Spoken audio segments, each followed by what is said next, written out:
Aujourd'hui, on a un invité spécial.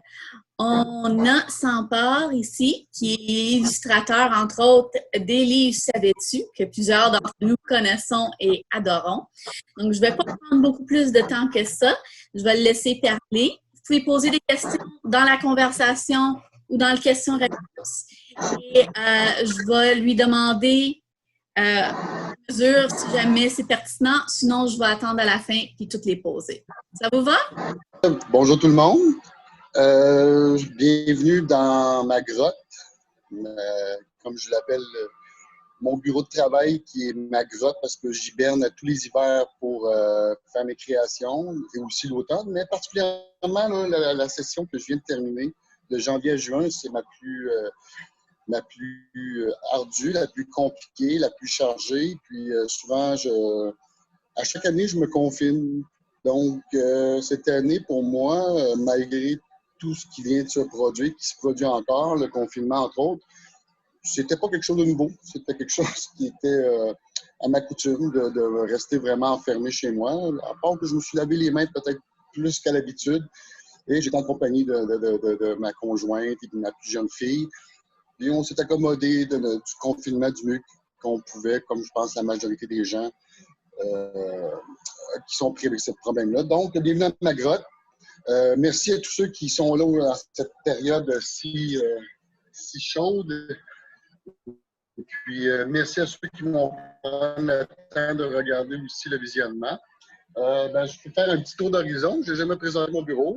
Ici, le bureau que je vais essayer de tourner mon écran, non? Bon.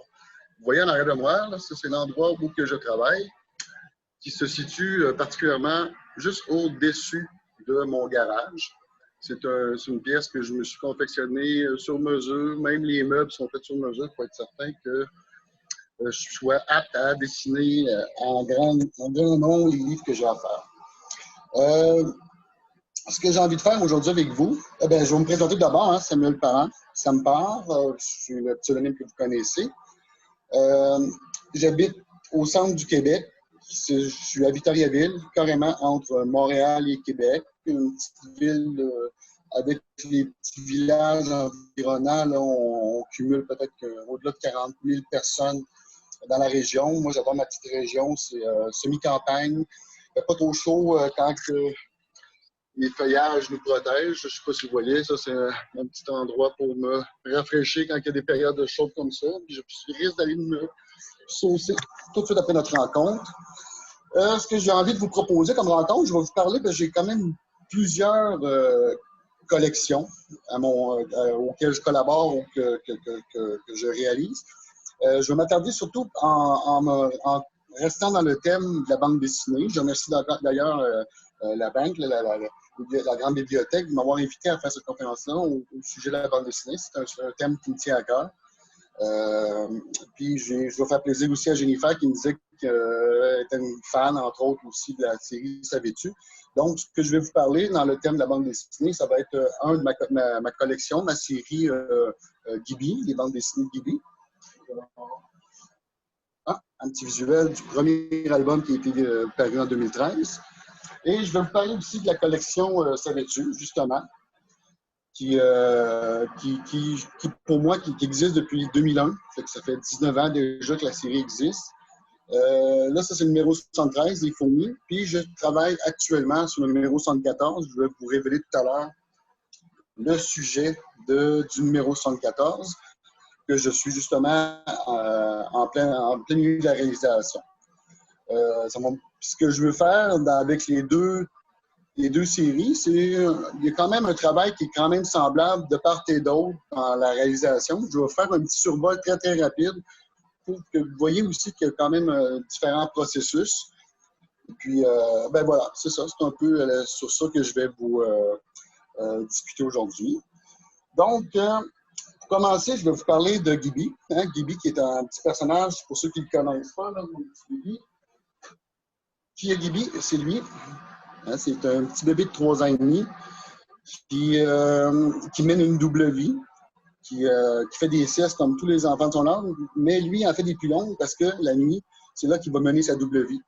Il va s'habiller comme ça, là, puis il va sortir de sa chambre, par la fenêtre, Et puis, il va vivre toutes sortes de péripéties dans des univers particulièrement, des fois, un peu sombres, un peu inquiétants. Mais Gibi, lui, il a peur de rien.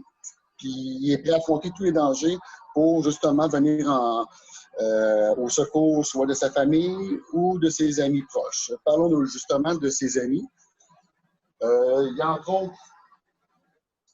le fameux, excusez, qui courait sur la table, son petit ami Ramirez, qui est un rat espagnol. Ramirez, lui, c'est lui qui va guider Gibi grâce à son flair, puis de ses connaissances de pas mal tous les recoins de la ville. C'est Ramirez qui va guider Gibi dans ses aventures souvent. Il va lui indiquer quelle zone à éviter, quel genre de monstre il a à faire. Et puis, c'est ça. Ramirez, il a un tempérament bouillant et puis il déteste les monstres, entre autres, parce qu'il a eu des problèmes avec sa famille, avec des monstres. Donc, il y a une haine profonde des monstres. Et son grand dilemme à Ramirez, c'est qu'en étant ami avec Gibi, ben, il doit être aussi ami avec son copain Grufus, qui est un monstre, un gentil monstre. Un monstre bizarre, qui a un long bras, qui habitait dans le placard de Gibi et qui est devenu l'ami de Gibi, mais pas forcément le grand ami de Ramirez. Et ça fait une belle petite combinaison d'un duo, des fois un peu tiré par les cheveux, mais qui vont toujours finir par se tenir les coudes en bout de ligne. Qu'est-ce qu'ils vont rencontrer? Ils vont rencontrer toutes sortes de créatures. Ils vont rencontrer, entre autres, des monstres du genre comme les Rods, un genre de mélange de crapauds et de lézards avec un œil, puis ça chasse en bande, puis ça vit dans les recoins d'une partie des égouts. Donc, Gibi, dans le premier album, entre autres, il va avoir affaire aux Rods. Il va faire des rencontres parfois inquiétantes, puis parfois rassurantes. Un des personnages qui incarne un peu les deux, c'est Schrödinger, qui est un chef. C'est un chat de gouttière qui est pas mal le chef dans son coin. Et puis, c'est ça. Lui, c'est le papa de Kiriko, entre autres, qui va donner le petit chaton qui va devenir le grand ami à Gibi aussi. Petite parenthèse comme ça, d'où je me suis inspiré pour créer ce chat-là. Quand j'ai eu le temps de dessiner le personnage, de créer le Schrödinger, je me suis inspiré d'un chat que j'avais rencontré une période chaude comme ça l'été. J'étais sorti prendre une marche tard le soir, peut-être minuit certain. Et puis, il y avait un seul être vivant qui partageait ma petite marche. C'était un gros chat de gouttière blanc avec les oreilles un peu amochées qui était installé au milieu de l'asphalte, au milieu de la rue. Il semblait manifester à dire que c'était son coin, c'était son quartier à lui. C'est que je me suis dit, tiens, ce chat blanc-là, j'ai donné vie dans la personnalité de Schrödinger. Et bien sûr, un des grands ennemis de Gibi, l'ombre, qui est le chef des monstres, qui, lui, quand il apprend qu'il y a un bébé de 3 ans et demi qui n'a pas peur des monstres, qui se promène sur son territoire, lui, il voit ça comme une menace, fait qu'il va faire tout en œuvre pour se débarrasser de Gibi, mais malheureusement, au bout de maintenant 8 albums, ça ne s'est pas encore produit. Fait qu'on va croiser les doigts pour Gibi et puis on va rire un peu de l'ombre. J'ai une question ici. Oups! J'ai une question de Julie. Elle demande où as-tu trouvé l'inspiration pour la série Gibi? La série Gibi. Ben voilà, merci Julie pour ta question. D'où m'est venue l'inspiration? C'est qu'au départ, quand j'ai entamé l'idée de faire une bande dessinée, je me suis mis à fouiller un peu dans mes idées, à savoir sur quel genre de lecture je voulais me ranger, quel genre de lecteur à qui je voulais m'adresser, quel genre d'aventure je voulais faire. Je voulais aussi, étant donné que j'étais le créateur, l'auteur, je voulais aussi créer des environnements et des personnages et des aventures que j'aimerais éventuellement dessiner aussi, étant donné que je suis un illustrateur de la série, donc je voulais aussi me plaire à faire tout ça. C'est à partir d'un personnage que j'ai dessiné avant la rencontre. Je ne sais pas si vous le voyez derrière moi ici. Ce personnage-là, qui est l'origine de Gibi. À l'époque, je l'appelais Super Bébé. Je l'ai inventé quand j'avais 9 ans. 9-10 ans, c'était à l'époque, j'aimais déjà dessiner. Et puis, comme je dis souvent aux jeunes, je leur pose la question, quand vous avez une feuille, un crayon et une efface, qu'est-ce qui vous manque pour commencer un dessin? Ben, c'est une idée, une inspiration. Donc, c'est un matin comme ça que je ne pouvais pas m'amuser dehors. Je me suis dit, bon, qu'est-ce que je pourrais dessiner? Puis moi, j'adorais les super-héros à l'époque. Puis je m'étais donné un défi de dessiner tous les super-héros que je connaissais en version bébé. Donc, j'ai dessiné un bébé Spider-Man, un bébé Iron Man, un bébé Batman, un bébé Hulk avec une couche mauve. Fait que tous les personnages que je connaissais comme ça, des super-héros, je les avais dessinés en version bébé. Et la version Superman, c'était Super Bébé. Plusieurs années plus tard, quand j'ai commencé justement à travailler en titre d'auteur, puis je collaborais déjà à l'époque avec Alain M. Bergeron, avec qui je fais Les Savais-tu, Billy Stewart, entre autres.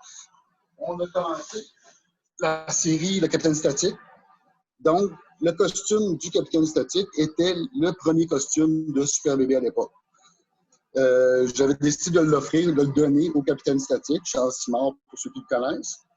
Mais j'ai gardé en tête le visage, que j'aimais bien, la petite bouille avec la suce, puis je trouvais qu'il me représentait. Les deux, on avait la même coupe de cheveux, c'est-à-dire pas un poil. Et puis, je me suis dit, j'ai envie de créer un personnage qui a tous les pouvoirs de super-héros, mais qui est un bébé avec ce visage-là. Donc, quand je me suis lancé à réaliser une bande dessinée, je suis parti avec le thème de ce personnage-là, en étant un bébé qui avait une double vie. Et puis là, j'ai commencé à réaliser, bon, ben là, ça prend un acolyte, un ami, quel genre d'environnement. Puis j'ai commencé à déterminer un peu l'environnement que je voulais, donc c'est-à-dire très peu d'humains ou presque pas autour de lui, que des animaux ou des monstres imaginaires. Donc, c'est un petit peu comme ça que Gibi a germé d'un personnage que j'avais créé à 9-10 ans. Donc, voilà, Julie, j'espère que ça répond à ta question. C'est le fun parce que je m'orientais justement vers ce sujet-là. Gibi, jusqu'à maintenant, j'ai créé...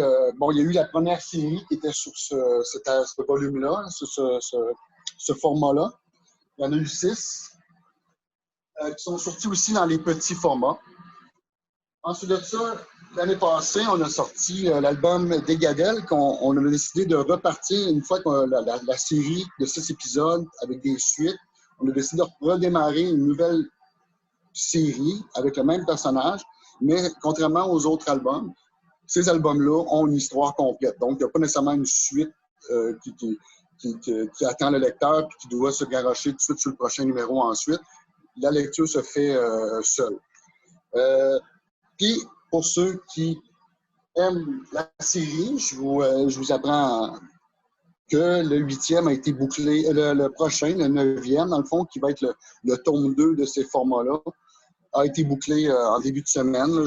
J'ai fait les relectures, j'ai regardé toutes les corrections. Et là, il est parti chez l'imprimeur, donc il va apparaître à l'automne. Mes petits Gibi, comment ils se produisent, c'est très simple. C'est que quand j'ai trouvé mon thème, je vais faire mon plan d'histoire. C'est-à-dire, je vais déterminer où ça commence, le genre d'action qui va se produire, l'élément déclencheur, les actions qui vont se produire. Et puis, ensuite de ça, il va y avoir la finale et tout. Une fois que j'ai mon plan de fait, je ne me lance pas dans l'écriture du texte. Je me lance tout de suite dans les esquisses et la mise en place. Donc, je vais crayonner toutes les scènes et écrire au fur et à mesure les dialogues et les mises en scène. Pourquoi que j'utilise cette technique-là? C'est que je veux être certain de ne pas utiliser trop de mots et pouvoir utiliser les images qui vont remplacer certains mots. Et puis faire aussi toute l'amalgame pour que les choses soient bien équilibrées. Je ne veux pas non plus des fois trop mettre de bulles inutiles quand l'image parle d'elle-même. Donc, c'est une façon, en la confectionnant comme ça, mes albums, ça me permet de le faire, d'arriver au résultat que je recherche du moins. Puis une fois que ça a été approuvé par mon éditeur, je vais me lancer ensuite de ça dans l'ancrage. C'est-à-dire que mes esquisses que j'ai faites, je vais les décalquer, je vais comme retracer sur ma table. Ici, ma tablette graphique, un exemple sur un logiciel comme celui-là. Là, ici, vous voyez, il y a un petit koala là, qui est sur la planche. Là, il est comme en mode esquisse. Oui? Est-ce que je peux demander c'est quel logiciel que tu utilises? J'utilise différents logiciels. J'utilise pour le traitement de texte et puis le montage final, c'est Photoshop. Quand que j'utilise, quand je fais le dessin, le traçage et la couleur, j'utilise, comment ça s'appelle, donc, Corel Paint. C'est pas Corel Paint, c'est Studio Manga, excusez. Studio Manga qui me permet un coup de crayon plus efficace, plus semblable au travail manuel sur papier. Je choisis aussi un genre de plastique sur ma planche qui donne aussi une texture à mon crayon quand je dessine dessus. C'est pas nécessairement lisse. C'est pour ça aussi que j'utilise un gant. Hein. C'est que, surtout dans des périodes comme ça, l'écran devient chaud. Fait que ma main risquerait de coller sur l'écran quand je dessine. Ça m'enlèverait la fluidité. Donc, une fois que j'ai tracé mes dessins ont été colorisés, que ma couleur, mon noir est fait. Comme je dis, je vais les basculer sur Photoshop, je vais ajouter les bulles, les dialogues. Une fois que tout ça est complété, j'envoie ça à mon éditeur, je dépose ça sur un site que lui va récupérer. Et ensuite de ça, on va avoir certaines interactions pour des corrections, des ajustements. Des fois, il y a des oublis. Puis j'ai des yeux et des bonnes lunettes. Puis que je vais les zoomer, puis je vais observer des mêmes fois mes planches. J'apprécie les yeux et les paires de yeux qui suivent après moi pour détecter, que ce soit au niveau des textes, au niveau des dessins, des petites choses qui auraient passé sous le radar. Donc, j'apprécie ce travail d'équipe-là, c'est essentiel. Donc, c'est un peu de cette façon-là que moi, je vais produire un Ghibli. Quand vient le temps de faire un exemple, si je change de répertoire, si j'arrive avec les Savais-tu, on travaille à 3 personnes sur les albums. Donc, la dynamique est légèrement différente. Ça commence par Michel Quintin, qui est l'éditeur, est aussi un vétérinaire. Donc, c'est lui qui va toujours choisir le sujet, les koalas, et qui va faire la recherche des 29 informations qu'on retrouve dans les bas de page. Donc, c'est tout lui qui va rédiger ça, parce qu'on veut s'assurer que ce soit scientifiquement vrai, tout ce qu'on apporte. Une fois que lui a terminé ce travail-là, lui il envoie ses textes à Alain M. Bergeron. Lui, à partir des textes de Michel Quintin, lui, il va me proposer une multitude de gags. Des fois, sous le même thème, il va me proposer des fois 2-3 gags. Et puis moi, je me permets de choisir les gags que, soit je suis capable d'illustrer, soit qui sont valables scientifiquement, ou qui me plaisent ou que j'ai envie de faire, que je trouve drôle. Je me permets une sélection. Et ensuite de ça, si Alain m'a écrit 29 gags, puis j'en ai retenu 14, 15 dans ceux-là, ben moi, ça, c'est le reste des gags, c'est ceux que moi, j'ai créés. Donc, je participe aussi au scénario des Savais-tu. C'est ça que ce qui est intéressant, Savais-tu, il y a 2 formules de gags, il y a 2 formes de gags. Il y a les gags d'Alain M. Bergeron et il y a mes gags. Et puis, une fois que j'ai déterminé un peu les esquisses puis les mises en scène de toutes les personnes, les mises en situation et les planches de Savais-tu, je vais faire un peu le même procédé. Je vais ancrer, coloriser, ajouter les bulles, et puis j'envoie ça à mon éditeur, et puis c'est ainsi que ça se produit. On voit, là, comme justement, je vais vous montrer une petite étape rapide. Je ne sais pas si vous voyez bien quand je le montre. Là, je vais essayer de monter mon écran 2 secondes. Bon. Là, j'ai comme l'esquisse de mon petit koala ici. Ensuite de ça, quand que je parle de faire l'ancrage, ça, c'est le traçage au noir. Fait que là, vous voyez bien que l'esquisse en dessous, qui était comme un peu grosso modo au niveau du trait, là, je vais raffiner les traits avec l'ancrage. Ensuite de ça, j'ajoute la couleur. Et puis, il va me rester ensuite de ça à le mettre dans un décor, faire la bulle, tout ça. Donc, grosso modo, je pense que ça fait un peu ça ressemble un petit peu à ça, mon univers de travail. C'est un processus qui est en chaîne, puis que ce soit avec les Ghibli, que ce soit avec les Savais-tu, c'est un peu toujours le même univers. Je ne travaille pas nécessairement quand je collabore avec Alain Bergeron, on n'est pas assis à la même table. C'est très rare qu'on ait des communications, même verbales. Des fois, c'est juste par écrit, puis la communication se fait. Donc, le confinement, c'est quelque chose que je connais très, très, très, très bien. Fait que, inquiète pas, moi, ça fait 25 ans que je fais du confinement. Puis ma santé mentale est encore assez potable. Fait que, dis-toi que je te félicite à la date, tous ceux qui ont été en confinement. Puis, rassurez-vous, on peut s'en sortir. Donc, Jennifer, je ne sais pas si tu as des questions.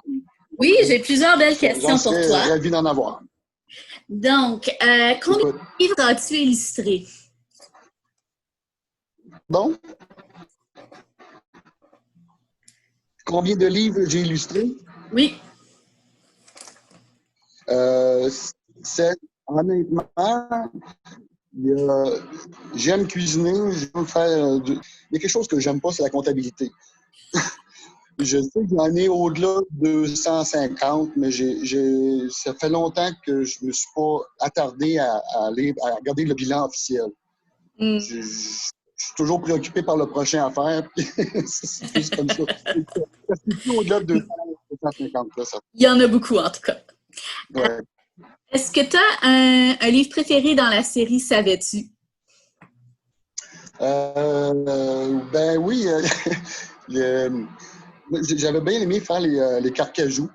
Les carcajous, puis c'était entre autres, en plus, c'était un des rares animaux sujets que j'avais demandé. J'avais proposé à Michel Quintin. J'avais lancé celui-là, les carcajous, et c'était quel là? Les dragons de Komodo. Que lui, j'ai pas proposé, mais que j'ai eu beaucoup de plaisir à faire parce que il y a des informations souvent qui t'amènent à des situations cocasses à illustrer. Donc, c'est ça. Dans les Savais-tu, je dirais que c'est peut-être possiblement ceux-là, mais il y en a 74. Hein, fait qu'il y en a sans doute que j'oublie de temps en temps. Là. C'est pour ça que j'apprécie les nouveaux qui ont sorti. Là. Quand j'arrive avec, comme le prochain qui va sortir dans les spéciales, là, c'est comme ils vont répertorier une multitude de gags dans tous les albums qu'on a fait, en sachant qu'il y a environ, bon, disons, arrondissons à 30 gags illustrés par Savais-tu. On en a fait 74.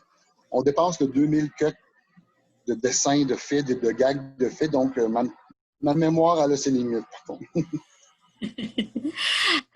Pourquoi parles-tu seulement des animaux dans la collection Savais-tu? Primo, c'est que vraiment la série s'attarde sur les animaux en particulier. Et puis, j'essaie toujours de garder un certain respect envers l'animal qu'on fait. Donc, parfois, justement, la série nous pousse à humaniser les animaux. Mais moi, personnellement, je ne suis pas d'accord à toujours prendre cet angle-là. Il ne faut pas nécessairement les percevoir comme nous. Autrement dit, un crocodile qui va tuer un petit Bambi, il n'est pas méchant, il se nourrit. Donc, c'est pour ça que des fois, j'essaie de garder un petit peu le focus, même quand c'est évident, la série parle des animaux, mais j'essaie d'introduire le moins possible d'humains et d'essayer de présenter l'angle le plus authentique de l'animal, mais en mettant un petit aspect humoristique, en le présentant comme un humain de tous les jours, habillé comme... c'est pour ça que j'adore habiller les animaux, c'est des trucs que j'aime faire. Puis, j'adore les animaux en général. Hein. Je pense que c'est même remarqué quand j'arrive avec Gibi. Je maintiens aussi toute la forme. J'adore les animaux. Moi, j'ai des interactions le plus possible avec les animaux. Ma conjointe me surnomme Monsieur Lafont. Fait que, si ça peut répondre en général à la question. Sarah veut savoir à quelle année tu as commencé à faire équipe avec Alain Bergeron. C'était pratiquement dans les tout débuts.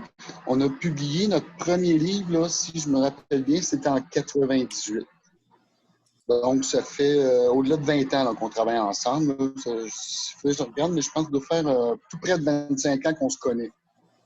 Parce qu'avant le premier livre publié, on a fait des tentatives ensemble. Donc, je pense que c'est des alentours de... On a fait notre première entrevue en fin 94, début 95. Donc, ça fait un bon 25 ans qu'on se connaît. Elle pensait que c'était plus longtemps. Elle dit c'est tout. Pardon? Elle dit c'est tout. Elle pensait que c'était plus longtemps.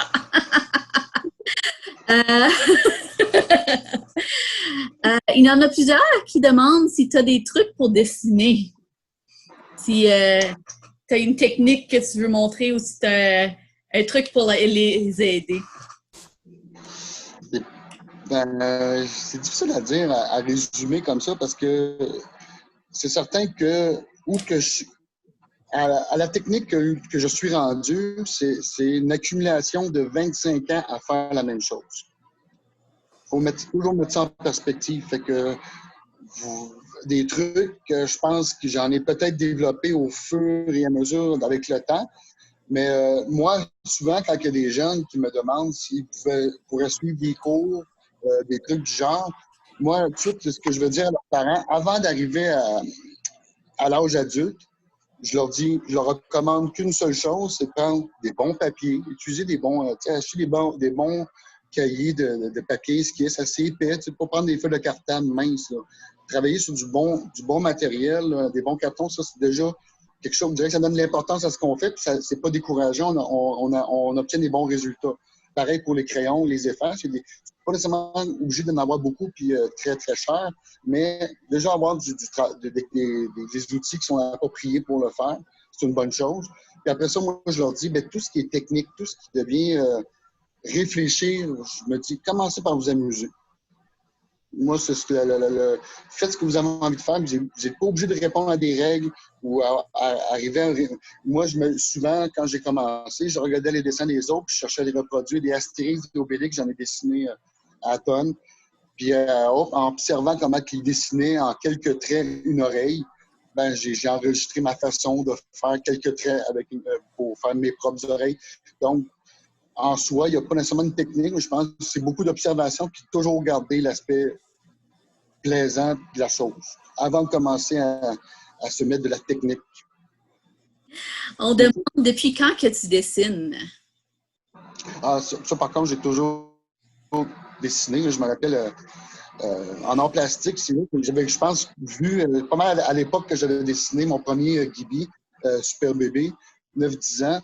Quand j'arrivais en 5e, 6e année, je voyais que j'avais une rapidité d'exécution différente de la moyenne générale des enfants.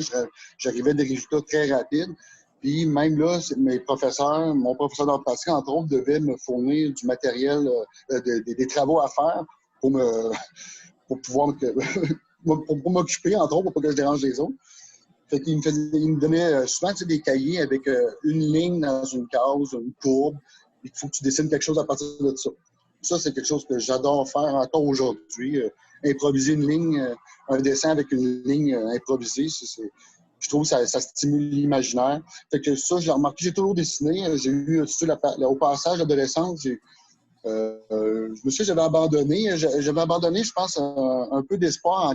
À 14 ans, j'avais participé à un concours organisé par une caisse populaire à l'époque. Puis c'était un concours de bande dessinée. Puis quand j'avais été porter ma bande dessinée, les autres ils pensaient que j'avais décalqué.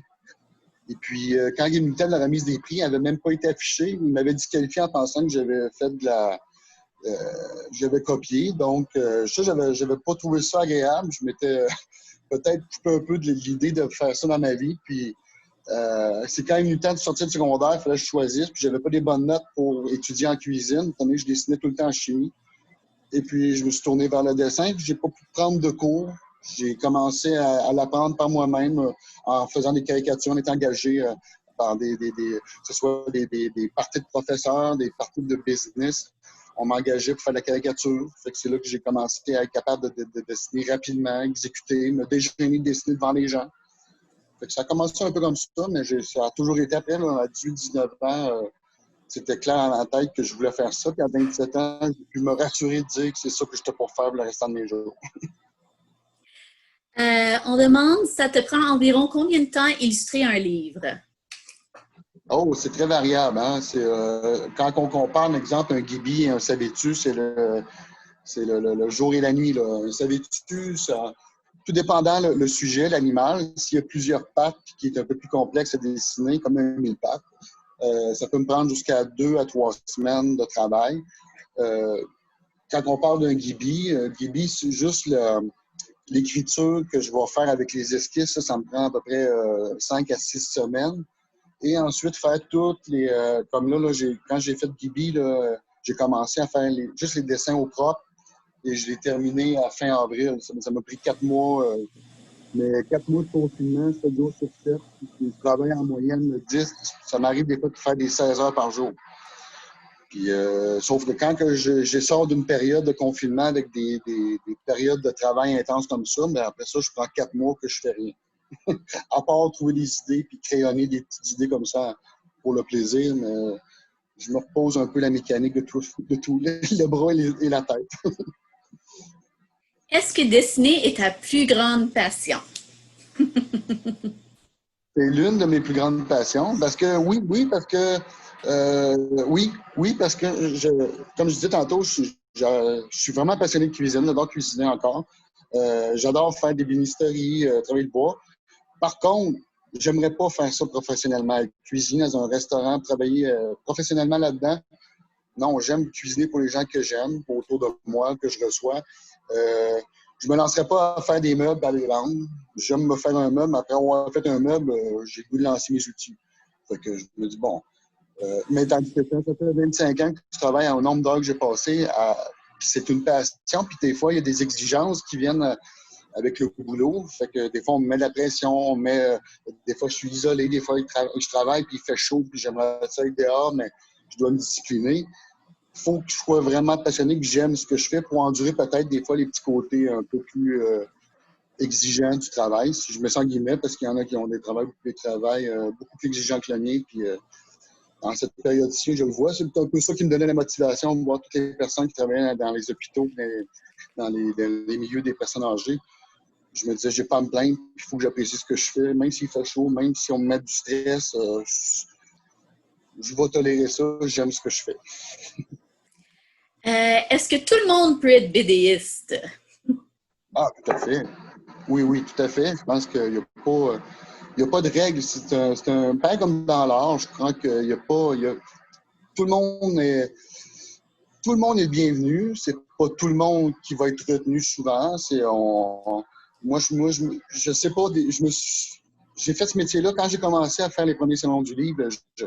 Je pouvais en avoir pour des jours à m'en remettre. Parce que quand j'arrivais avec mes premières publications, je trouvais qu'il y en avait qui avaient du talent fou. Il y avait des milliers de livres, puis je me disais, qu'est-ce que moi je peux réclamer là-dedans? Ça me décourageait. Le temps a fait son œuvre, les publications m'ont donné un peu plus de confiance. Mais encore aujourd'hui, je ne pourrais pas répondre à savoir comment c'est ça que j'ai cette chance-là de pouvoir avoir un public, puis des jeunes qui s'intéressent, ou même des moins jeunes qui s'intéressent à mon travail. J'ai pas la recette, puis je la connais pas. Puis c'est pour ça que je préfère garder un peu cette angoisse-là à dire que j'ai toujours quelque chose à prouver. Mais je l'apprécie par contre. Fait que donc oui, tout le monde, même si moi j'ai pu être BDS, tout le monde peut l'être. Hope aimerait savoir, est-ce que vous aimez les concours de dessin et est-ce que vous en avez déjà fait? Ben oui, j'en ai parlé tout à l'heure. Le seul concours que j'avais participé, justement, ma bande dessinée avait comme. Quand j'avais été la remettre, la personne me disait, ben, c'est toi qui as fait ça, tu n'avais pas le droit de copier. Là, je dis, ben non, le personnage s'appelait Leuma, qui était Samuel à l'envers. C'était un gars avec un turban qui parlait avec son dromadaire. J'essaie de me voir où quelqu'un a fait ça en bande dessinée, ça n'existe pas. Et puis, quand il y a eu le temps de la remise des prix, quand je suis arrivé à l'hôtel de ville, on voyait toutes les BD, même les gagnantes qui étaient sur le mur. Là, je me disais, mais je savais pas que c'était eux autres qui étaient gagnants, mais quand j'ai vu que la mienne n'avait même pas été affichée, j'avais pas aimé ça, ça m'avait découragé, mais après coup, quand j'ai su que c'était. Bon, on me prêtait des mauvaises intentions. Il faut croire que c'était une façon de dire que j'avais un bon talent, que j'étais bon, mais les concours, je sais pas. Je trouve ça, même encore aujourd'hui, même quand je suis sélectionné dans un prix, ça fait longtemps que je me suis révisé à me dire, si je gagne, ça change rien, il faut toujours que je prouve quelque chose. Puis si je gagne pas, ça change rien, il faut toujours que je fasse quelque chose.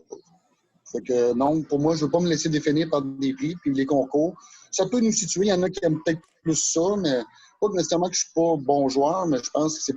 Des fois, tout dépendant où tu en es rendu dans ta confiance ou dans ton travail, je ne sais pas si c'est toujours bénéfique. Fait que je ne sais pas si j'adore ça vraiment. Sarah aime savoir comment on se trouve un partenaire comme Alain. Ah, ben tu vois, c'est une bonne question. Je trouve ça le fun. Alain, c'est un hasard, hein? Dans le fond, avant de rencontrer Alain, j'avais fait un dessin. Je m'étais parti une petite compagnie. Dans le fond, je faisais des dessins, puis j'imprimais sur des chandails. Et puis, mais c'est souvent des commandes. Comme j'avais eu un client qui était, Pizza Hut. Et puis, il m'avait demandé de créer un personnage, un petit gars qui avait comme un chapeau, comme le logo Pizza Hut, qui croquait dans une pizza. C'est petit. ce personnage-là avait été imprimé sur les napperons des restaurants et sur des chandails qu'ils pouvaient vendre. Alain avait été mangé au restaurant et il avait vu le dessin du petit personnage sur le Pizza Hut. Et puis, lui, il était journaliste culturel, il avait vu mon numéro de téléphone, il adorait la bande dessinée. On a fait une entrevue et puis lui, Alain, commençait à publier des livres. Puis il y aurait eu des projets à me proposer en bande dessinée. On s'est donné un rendez-vous, fait que c'était le fruit du hasard qui nous a réunis. Mais sinon, dans l'édition, si c'est pas toujours de cette façon-là, parce que des fois, on regarde Alain Bergeron puis moi, on habite la même ville. C'est vraiment un heureux hasard. Mais il y en a souvent qui peuvent être qui pourraient être des excellents collaborateurs, mais qui peuvent habiter dans totalement une autre région. Ça peut se faire souvent dans soit les forums privés d'illustrateurs, de dessinateurs. Il y en a sur les réseaux sociaux, il y en a qui en parlent. Ou sinon, quand tu commences à publier, un éditeur, souvent, il va te proposer un illustrateur ou un auteur avec qui tu peux collaborer. Et puis, tu peux faire des rencontres à partir de là. Puis sinon, dans les salons du livre, des fois, tu fais des rencontres. Puis là, il y en a qui viennent te voir où tu peux aller approcher des gens. Tu dis, ah, j'ai déjà vu une histoire que tu as lue. Ou vice-versa, j'ai déjà vu des dessins que tu as illustrés. Puis, est-ce que tu aimerais... Moi, je m'en fais demander souvent par des auteurs comme ça. Ils ont des projets à me soumettre. Puis, je regarde si j'ai des disponibilités ou si je corresponds aux gens qui recherchent. Tout est improbable, mais je pense que quand on a à se trouver, on se trouve. OK, une question qui n'a pas rapport avec la BD, mais on aimerait savoir, es-tu sportif? Ben, sportif, oui. Ben, je pratique pas un sport en particulier, mais moi, j'adore oui, vélo de montagne. Et puis, j'adore faire du canot et de la marche, en sentier. J'adore monter des montagnes, tout ça. Puis de la via ferrata que je fais beaucoup. OK. Sophia aimerait savoir sur... Oui. Excuse. Sophia aimerait savoir sur quoi tu travailles présentement. Oui, comme là, présentement, là, je travaille sur Les Koalas, qui est le dernier livre que j'ai à terminer avant de prendre mes vacances. Donc, ça va être l'album que je vais terminer. Ensuite de ça, il va y avoir d'autres projets, mais c'est à réviser parce que là, j'ai comme beaucoup d'offres. Je ne sais pas sur quoi je vais commencer à l'automne. Durant l'été aussi, je vais commencer à écrire des idées pour mon prochain Gibi. Mais présentement, c'est sur Les Koalas. Ah, on a hâte de le voir, celui-là.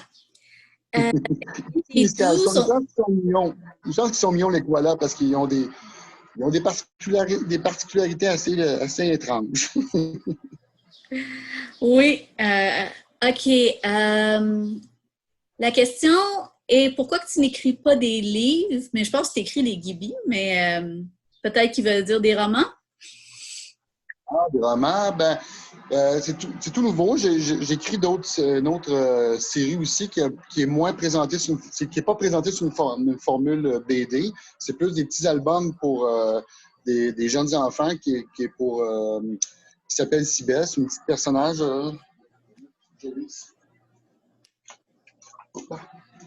C'était des petits personnages comme ça.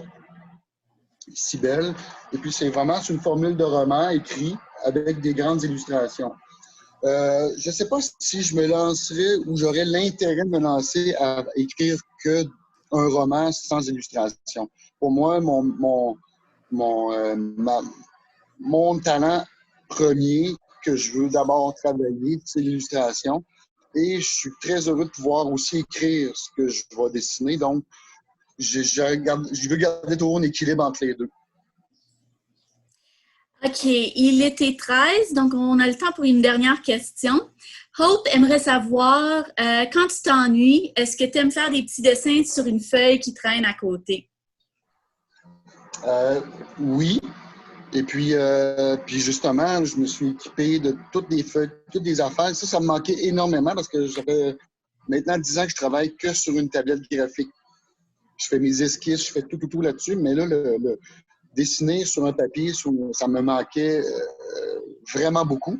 Là, au mois de février passé, juste un petit peu avant la pandémie, j'ai eu un événement à faire avec Laurent Duvernay-Tardy. Je devais le rencontrer, puis je devais le dessiner en direct. Fait que là, je ne peux pas transporter ma table graphique. C'est là que je m'étais amené ma petite table portative avec des feuilles crampes. J'ai eu la piqûre à nouveau. Je me suis dit, là, j'ai comme pas eu le choix de tout retrouver ce petit aspect-là, dessiner, juste même d'une façon, pas nécessairement pour travailler, mais pour le plaisir. Donc, dans mes bagages, quand que je vais partir avec mon petit VR, il va y avoir un petit sac avec des crayons, des plumes, des pinceaux, de l'encre de Chine, puis des cartons pour le petit garçon en moi qui a besoin de gribouiller sur le coin de table. Merci beaucoup d'être avec nous aujourd'hui. On a vraiment aimé ça. C'était vraiment intéressant. Donc, je veux dire merci de tous nos participants qui ne peuvent pas parler à voix haute maintenant. C'est vous qui buvez de l'eau. Bye tout le monde! Au revoir, merci encore.